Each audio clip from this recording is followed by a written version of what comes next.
बेटा तू तो पढ़ाई में एवरेज ही रह गया। ये बात तुमने अपने जीवन में एक ना एक बार जरूर सुनी होगी, चाहे पेरेंट्स से, रिलेटिव से, पड़ोसियों से, या रिजल्ट आने के बाद शीशे के आगे खड़े होकर खुद से। सीधा दिल पर लगती है ना ये बात। या तुम ना रोज सुबह उठते हो, वही एक घिसा पिटा रूटीन फॉलो करते हो, हर रोज एक ही डायलॉग बोलते हो कि कल से तुम्हारा भाई 10 घंटे पढ़ेगा, ये बोलकर रात को सोने से पहले इंस्टाग्राम की रील स्क्रॉल करके सो जाते हो। अगले दिन फिर वही एक जैसा लूप। क्या कभी आपने सोचा है कि आपके आगे बैठने वाला रोहन या पीछे बैठने वाली या कम पढ़ाई करने वाली जो नेहा है, वो तुमसे अचानक आगे कैसे निकल जाती है और टॉप कैसे कर जाती है? क्या उनके पास 26 घंटे हैं या आईसीआई ने उनको कोई सीक्रेट चिप दे रखी है?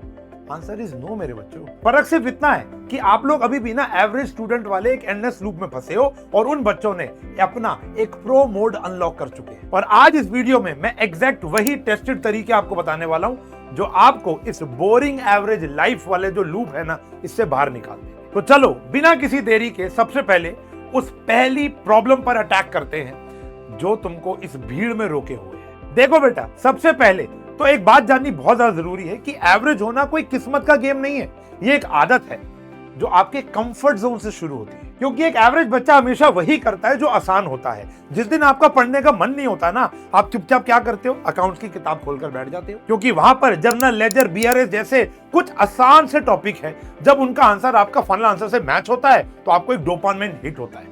आपको लगता है कि वाह यार, आज तो तूने बहुत ज्यादा पढ़ाई कर ली। लेकिन बेटा सच्चाई यह है कि आप अपने वीक सब्जेक्ट को ना कॉन्शियसली इग्नोर कर रहे हो। जैसे कई बच्चों को लॉ याद करना बड़ा मुश्किल लगता है, कई बच्चों को मैथ्स का पीएनसी या कैलकुलस से क्वेश्चन सॉल्व नहीं होते, तो वो क्या करते हैं, इन सारे सब्जेक्ट को कल पर डाल देते हैं। और रही बात जब मॉक टेस्ट देने की बारी आती है तो आप एक बहाना डाल देते हो कि यार अभी तो मेरा सिलेबस पूरा नहीं हुआ, जब सिलेबस मेरा पूरा हो जाएगा तो आराम से बैठ के मॉक टेस्ट कर लूंगा। पर मेरे लाल, वो परफेक्ट सिलेबस कंप्लीशन वाला जो दिन है ना, सीए की हिस्ट्री में आज तक किसी के जीवन में नहीं आया। और एक बात मैं दावे के साथ कह सकता हूं कि जो बच्चा इन चीजों को खुद से फेस नहीं करेगा, चाहे लॉ को याद करके उनके आंसर राइटिंग प्रैक्टिस हो, मैथ्स के डिफिकल्ट क्वेश्चन को सॉल्व करना हो, तब तक वो बच्चा इस एवरेज के लूप से, इस एवरेज लाइफ के लूप से कभी भी बाहर नहीं आ पाए। और इसीलिए इस वीडियो में आगे बढ़ने से पहले मुझे ना आप लोगों से एक प्रॉमिस चाहिए, एक सीरियस वाला प्रॉमिस।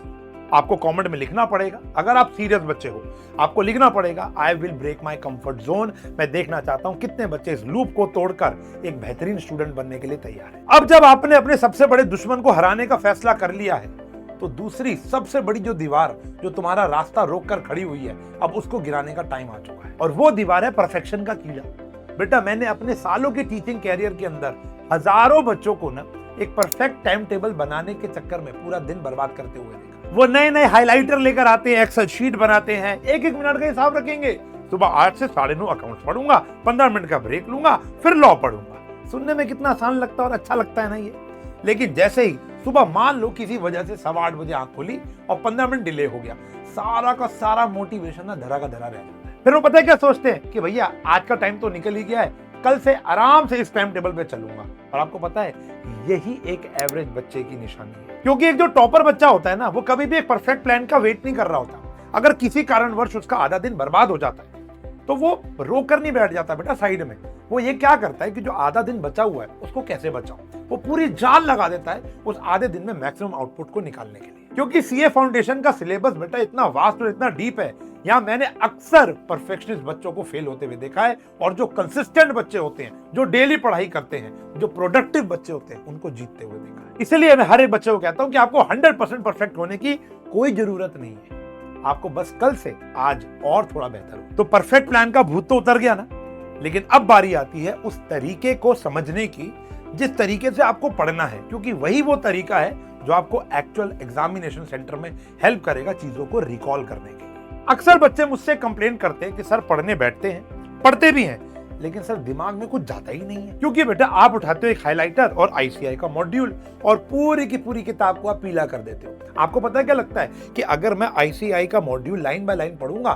तो मेरा चैप्टर कंप्लीट हो जाएगा। फिर आप ऐसा करते हो, पूरा चैप्टर कंप्लीट करते हो, पढ़ते हो, लाइन बाय लाइन रीड करते हो, उसको बंद कर देते हो, आपको लगता है कि भैया मेरा चैप्टर कंप्लीट हो गया। फिर जब एग्जामिनेशन सेंटर में क्वेश्चन पेपर सामने आता है तब आपका ब्रेन फ्रीज हो जाता है। क्योंकि बेटा जब आप पढ़ाई कर रहे थे ना, तब आपने इंफॉर्मेशन को सिर्फ कंज्यूम किया, आपने अपने ब्रेन को बिना किताब को खोले उस इंफॉर्मेशन को रिकॉल करने की प्रैक्टिस तो दी ही नहीं। इसलिए इस बीमारी का एक ही इलाज है जिसका जिक्र मैंने अपनी प्रीवियस वीडियो में भी किया है, वो है एक्टिव रिकॉल। आज के बाद जब भी कोई थ्योरेटिकल सब्जेक्ट पढ़ने बैठो, एक पैराग्राफ पढ़ो, किताब को बंद करो, आंखें बंद करो और ये पूछो अपने आप से कि यार अभी अभी तूने क्या पढ़ा है। फॉर एग्जाम्पल, अगर आप इंडियन कॉन्ट्रैक्ट एक्ट 1872 का कोई भी केस स्टडी पढ़ रहे हो, पढ़ने के बाद आप किताब को बंद करो और पूछो अपने आप से कि एक्चुअल में ये है क्या। अगर आप वही चीज किसी छोटे बच्चे को आसान भाषा में अगर नहीं समझा पा रहे हो तो इसका मतलब है आपसे वर्ड को रट रहे हो, आपको समझ में कुछ नहीं आ रहा। और बेटा एक बात और जानो, आईसीआई जो है ना, वो कभी भी रट्टू तोतों को मार्क्स नहीं देता है।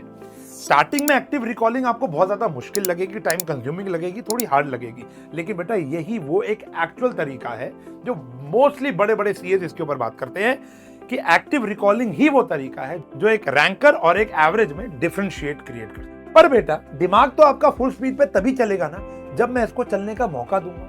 तो इसके लिए ना आपको अपनी टेबल से सारी की सारी डिस्ट्रैक्शन को हटाना। क्या आपको पता है आज के टाइम पे आपका सबसे बड़ा दुश्मन आईसीआई का टफ पेपर या सिलेबस नहीं है, वो है एक 6 इंच का डिवाइस जिसके अंदर शायद आप अभी मेरी ये वीडियो देख रहे हो, वो है आपका मोबाइल फोन। एक एवरेज बच्चा जो होता है ना, वो पढ़ते वक्त अपने फोन को ना एक डिस्ट्रैक्शन मशीन बना लेता है। जब आप पढ़ाई कर रहे होते हो तो एक नोटिफिकेशन पिंग होता है, आप अपने दिमाग को कहते हो चल यार 2 मिनट देख लेता हूं किसका मैसेज आया है, और वो 2 मिनट का 45 मिनट की रील स्क्रॉलिंग में कन्वर्ट हो जाता है। आप खुद भी होश में नहीं रहते उस समय। अब आप बोलोगे कि सर हमारी तो सारी क्लासेस, सारी वन शॉट, सारी रिवीजन इसी फोन से ही होती है सर, तो क्या अब ये पढ़ते वक्त हम फोन को दूसरे रूम में कैसे रख दें? तो बेटा यही आपको स्मार्ट बनना है। देखो, डिसिप्लिन मोटिवेशन से नहीं आता बल्कि आपके आसपास के माहौल से आता है।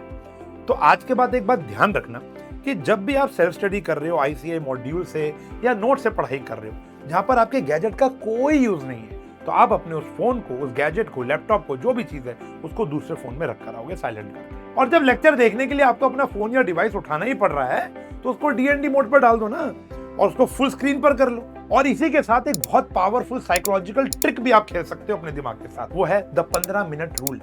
देखो, जब भी आप पढ़ाई कर रहे हो, लेक्चर देख रहे हो और आपको अपना फोन की स्क्रीन को मिनिमाइज करके या फोन उठाकर नोटिफिकेशन चेक करने का मन करे ना, तो अपने दिमाग से एक बात कहो, खुद से एक बात कहो कि मैं फोन को जरूर उठाऊंगा, मैं नोटिफिकेशन जरूर चेक करूंगा, लेकिन अभी नहीं, 15 मिनट के बाद। 99% केसेस में मैंने ये बात देखी है कि 15 मिनट के अंदर ना आपका जो दिमाग है उसका फोकस दोबारा से पढ़ाई में चला जाएगा और ये जो डिस्ट्रैक्शन की थोड़ी देर के लिए वेव आई थी ना, वो भी गायब हो जाएगी। इसलिए अपने टेबल को क्लीन रखो और पढ़ाई के बीच में आने वाली जितनी भी डिस्ट्रैक्शन या रुकावटें है ना, उनको वहां से हटा। अब जब डिस्ट्रैक्शन फ्री माहौल बनी चुका है और एक पढ़ाई का फ्लो सेट हमने कर ही दिया है, अब आती है एक आखिरी बात, जो ऑर्डिनरी मेहनत हम लोग कर रहे हैं उसको एक्स्ट्राऑर्डिनरी रिजल्ट में कैसे कन्वर्ट करेंगे, आओ बताता हूं। अब जो मैं बात बताने जा रहा हूं ना बेटा, ध्यान से सुनो। क्या आपको सच में लगता है कि एक टॉपर बनने के लिए एक दिन के अंदर 16-16 घंटे पढ़ाई करनी पड़ेगी? क्योंकि बेटा मेरे हिसाब से ये मार्केट का ना सबसे बड़ा मिथ है। जो बच्चे 15-15 घंटे अपनी किताबें खोलकर बैठे होते हैं ना, मेरे हिसाब से वो पढ़ाई का शो ऑफ कर रहे होते हैं। उनकी एक्चुअल इफेक्टिव पढ़ाई का जो प्रोडक्टिवनेस है ना, वो सिर्फ 5 से लेकर 7 घंटे की होगी। तो फिर एक टॉपर और एक एवरेज बच्चे में असली फर्क कहां आता है? वो फर्क आता है द 1 आवर एक्स्ट्रा फिलॉसफी से। क्या मैं एक आधा घंटा एक्स्ट्रा बैठकर अपने इकोनॉमिक्स का एक छोटा सा कॉन्सेप्ट रिवाइज कर लूं, या क्या मैं लॉ की आंसर राइटिंग प्रैक्टिस के लिए एक केस स्टडी और लिख कर देख सकता हूं? वही सिर्फ एक एक्स्ट्रा पुश जब आपका दिमाग थक कर सोने वाला होता है, जब कहता है कि और मुझसे नहीं होगा, और आप उसे कहते हो कि नहीं थोड़ा सा और पढ़ते, आधा घंटा और पढ़ते हैं ना, वही आपकी मेंटल एंड्योरेंस को बिल्ड करता है। और जब आप एक एवरेज बच्चे से हर रोज 45 मिनट या 1 घंटा एक्स्ट्रा पढ़ते हो, एक्स्ट्रा फोकस पढ़ाई करते हो, तब आप इवेंचुअली 1 महीने में उससे 30 घंटे आगे हो। इसलिए आज के बाद जब भी आपका दिमाग आपको बोले ना कि यार तू थक गया है, बेटा वही वो मोमेंट है जहां पर अपने आप को आधा घंटा, 45 मिनट या 1 घंटे के लिए आपको और पुश करना है। तो बच्चों, ये थे वो कुछ प्रैक्टिकल तरीके जो आपको एवरेज की भीड़ से निकालकर एक टॉपर की लिस्ट में जाकर खड़ा कर देंगे। एक बात याद रखना, सीए बनना कोई किस्मत का गेम नहीं है, ये बस अपनी बुरी आदतों को ना डिसिप्लिन से रिप्लेस करने का नतीजा हो। और हाँ, आज रात सोने से पहले ना अपने उस दिन को इमेजिन करना, उस ब्यूटीफुल डे को इमेजिन करना जिस दिन तुम्हारे नाम के आगे सीए लगने वाला है। ये सारा थकान, ये आलस ना मिनटों में दूर हो जाएंगे तुम्हारे। और अगर आज इस वीडियो ने तुम्हारे अंदर एक नई आग लगाई है, तुमको एक सही डायरेक्शन दी है, तुम्हारी बहुत से सवालों के जवाब तुमको मिले, तो इस वीडियो को ना दिल से लाइक जरूर करना। चैनल को सब्सक्राइब करने के बाद बेल आइकन जरूर दबा देना, क्योंकि सीए की इस महत्वपूर्ण जर्नी में आखिरी पेपर तक मैं तुम्हारा साथ नहीं छोड़ने वाला। मिलूंगा अगली वीडियो में, तब तक के लिए बाय बाय, टेक केयर, मेहनत करते